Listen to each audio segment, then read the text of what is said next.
Quizás sea inevitable, pero en Latinoamérica siempre la literatura ha estado vinculada a la política.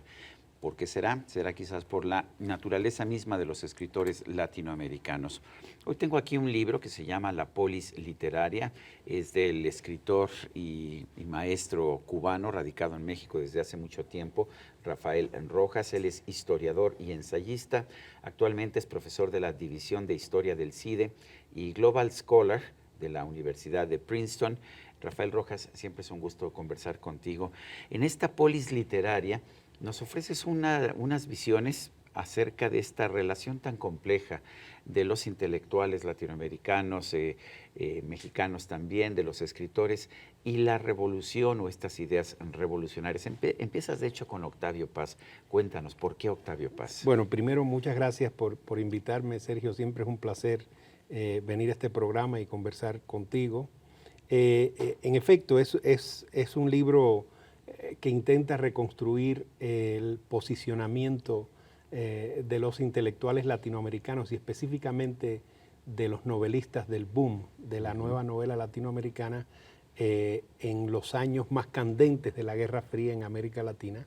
Un posicionamiento frente a los dilemas fundamentales que planteaba la Guerra Fría, ¿verdad?, a América Latina. Digamos, el dilema entre los diversos marxismos o entre los diversos marxismos y el liberalismo y la socialdemocracia, entre la revolución y la dictadura, entre las diversas maneras de hacer la revolución, si era por la vía guerrillera o por la vía electoral. Había un encanto con la revolución cubana. Un encanto, eso es un trasfondo, digamos, de todo el volumen, un encanto y un desencanto. Después es una historia de encuentros y desencuentros como la historia de la relación de toda la nueva izquierda con la Revolución Cubana. Tú recordarás que a principios de los años 60, en efecto, hay una fascinación con el socialismo cubano, una fascinación de la que participan socialistas no precisamente prosoviéticos, más bien antiestalinistas, como es el caso de Octavio Paz, o como será el caso del joven Mario Vargas Llosa. Que finalmente se deslindan de la Revolución Cubana. Empiezan fascinados porque creen ver en la Revolución Cubana la propuesta de un socialismo distinto al del bloque soviético. Veían como un socialismo más libertario, o sea, que no adoptaría el orden institucional de la Unión Soviética, que permitiría las libertades. Un socialismo tropical. Lo de tropical, por supuesto, que agregaba encanto, sin duda. Y sí, porque yo creo que la cultura de la isla, específicamente la música y la tradición pictórica, era parte de ese sigue encanto. Fascinando eso. Podrá uno pensar lo que sea de la Revolución Cubana, pero cualquiera toca un son o canta un son o baila una salsa, ¿no? Sí, y recorremos que toda la cultura cubana, la musical, la visual, ¿verdad?, se pone en función de la legitimación del orden revolucionario. El caso de Berto Padilla, ¿qué tan importante es en el rompimiento o en el desencanto de algunos escritores? Yo creo que ese es el punto culminante que se estudia aquí en este libro.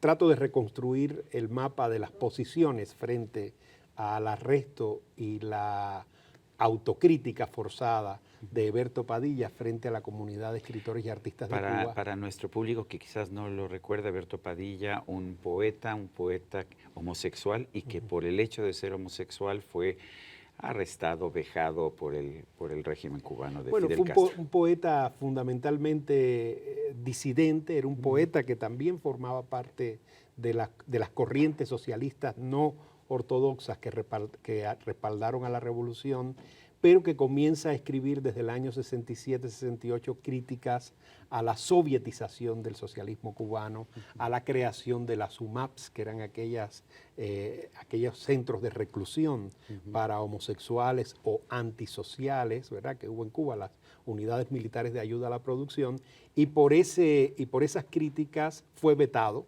Primero la Unión de Escritores y Artistas de Cuba desconoció un premio que le había dado un jurado independiente y luego comienza la seguridad del Estado a ejercer un acoso permanente de este poeta hasta que lo arrestan en el año 71. Lo que yo cuento aquí es la diversidad de posiciones que hay, porque muchas veces se hace la historia de aquel cisma destacando solo dos posiciones, digamos, o estabas a favor o en contra de Fidel Castro, pero no, lo que se observa aquí es que hubo posiciones también intermedias, un poco de todo, posiciones intermedias. Cuéntanos de algunos escritores y sus Sí, posiciones. sí, mira, por ejemplo, los casos más conocidos son los de quienes se posicionaron contra el arresto de Padilla y Como la Vargas confesión, Llosa, ¿no? como Mario Vargas Llosa, Carlos Fuentes u Octavio Paz, quienes a su vez habían pasado por un primer periodo de aproximación a la Revolución Cubana. Cuando comienzan a ver los mismos elementos de estalinización del socialismo, sobre todo cuando se produce el apoyo del gobierno cubano a la invasión soviética de Checoslovaquia en 1968, comienzan a tomar distancia. Sin embargo, para 1971, por ejemplo, Mario Vargas Llosa todavía era miembro del comité de redacción de Casa de las Américas. Y en el caso Padilla es el punto, por eso digo, punto culminante ya de la ruptura. Ahora, otros como Julio Cortázar, por ejemplo, firmó la primera carta de los intelectuales de la izquierda occidental, latinoamericana, europea y norteamericana, pidiéndole a Fidel Castro la liberación de Padilla. Pero luego no firmó la segunda carta en la que esos mismos intelectuales y más reaccionaban contra la justificación que había dado Fidel Castro para la represión, que era una justificación más bien soberbia, ¿no? Era una justificación en la que no reconocía que el gobierno cubano había actuado mal, sino que más bien reiteraba los argumentos. Muchos años después el propio Fidel Castro dijo que había sido equivocada la política cubana, sobre todo ante los homosexuales, ¿no? Bueno, sí, yo creo que nunca hubo un reconocimiento explícito de que fuera así. Ha sido todo más bien a través de la hija de Raúl Castro que se ha operado esta autocrítica, que yo la veo más bien todavía muy retórica. No ha habido un reconocimiento oficial de lo tremendamente costosa que fue aquella política, ¿verdad? Pero ¿quiénes se pusieron siempre del lado del régimen de Fidel Castro en el caso de Berto Padilla y en otros? Sí, el caso que siempre se esgrime para ilustrar el respaldo de una parte de la intelectualidad latinoamericana al gobierno de Fidel Castro es el de Gabriel García Márquez. Lo que yo encuentro en esta investigación y en este libro es que fue bastante más complejo, bastante más compleja su posición. Por ejemplo, García Márquez, Fuentes siempre estuvo más bien en la oposición y en la crítica a la estalinización del socialismo cubano, incluso desde antes, desde 1966. Pero García Márquez también criticó el apoyo cubano a la invasión soviética de Checoslovaquia y criticó muchos elementos de la estalinización y de la homofobia también de la política cultural cubana, y se mantuvo, algo que se evidencia aquí, se mantuvo siempre del lado de las publicaciones del boom, que eran cuestionadas desde La Habana, acusadas incluso de ser publicaciones de la CIA, como Mundo Nuevo y Libre. ¿El boom? Del boom, sí, el boom. Lo curioso es que el boom, los escritores del boom eran todos por cubanos, y no todos, muchos de ellos. Bueno, ese es uno de los puntos, digamos, en los que este libro propone una desmitificación, digamos. Yo creo que no, que en realidad hay una gran discordia estética y política entre el boom de la nueva novela y sobre todo la nómina central del boom y la manera en que ellos entendían la novela y que entendían el compromiso intelectual y las posiciones oficiales de la burocracia cultural cubana, sobre todo de Casa de las Américas. Claro, ¿no? a ver, quizás había una filosofía estética distinta, eso sí me queda muy claro, pero pues todos los escritores del boom, Mario Vargas Llosa, Cortázar, Carlos Fuentes, a ver, todos de una forma u otra en un principio apoyaron a la Revolución Cubana, aunque su estética era pues mucho más arriesgada, mucho más compleja. Claro, lo que sucede es que cuando se formula la idea del boom, el gobierno cubano, o más bien la burocracia cultural cubana que habla por el gobierno cubano, se le enfrenta. En el año 66, y de ahí viene el ataque furibundo. No era realismo socialista. Claro que no, y era además una manera de entender la literatura latinoamericana y entender el compromiso basado en la autonomía estética y en la necesidad de una crítica a los líderes, que es lo que defiende Vargas Llosa en el año 68, cuando la invasión soviética, él dice, no, yo debo tener derecho a cuestionar a Fidel Castro si creo que está equivocado, aunque yo comparta las ideas de la revolución. Es que ahí que viene la ruptura. Entonces, en el caso de García Márquez, claro, para terminar, lo que sucede es que en el año 71 él sí no firma ninguna de las dos cartas, pero da entrevistas a la revista Libre, que era una revista estigmatizada en La Habana, donde cuestiona muchos elementos del sistema político cubano. O sea, que es un poquito más complicado el asunto, digamos. ¿Qué pasaba con los escritores cubanos, con Alejo Carpentier, con José Lezama Lima? Bien, muy buena pregunta, porque esa es la parte final del libro está dedicada a eso. Y es otra evidencia más de la disputa entre la nómina del boom, vamos a ponerlo así, del boom de la nueva novela latinoamericana y la política cultural de la revolución.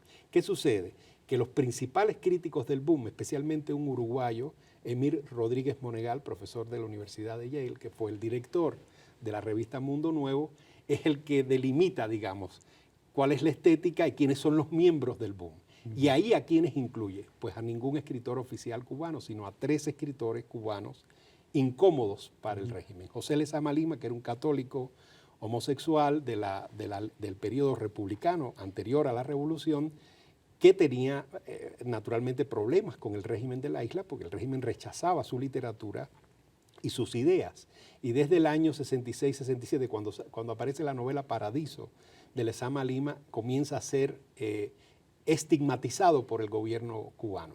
Y entonces Rodríguez Monegal incluye Paradiso y a Lezama dentro de la estética del boom.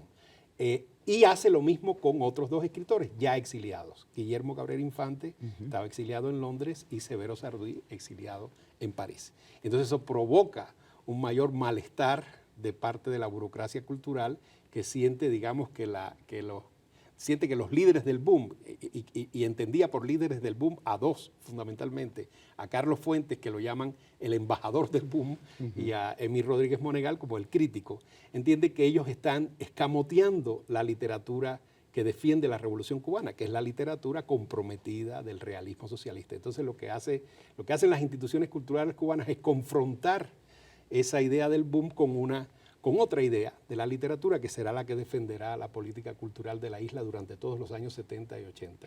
Rafael Rojas, gracias por invitarnos a leer La polis literaria, el boom, la revolución y otras polémicas de la Guerra Fría. Muchísimas gracias, Sergio. Y a usted, amigo televidente, que hace posible este programa, se lo agradezco también. Esto es todo por hoy, pero no se le olvide. Nos vemos la próxima.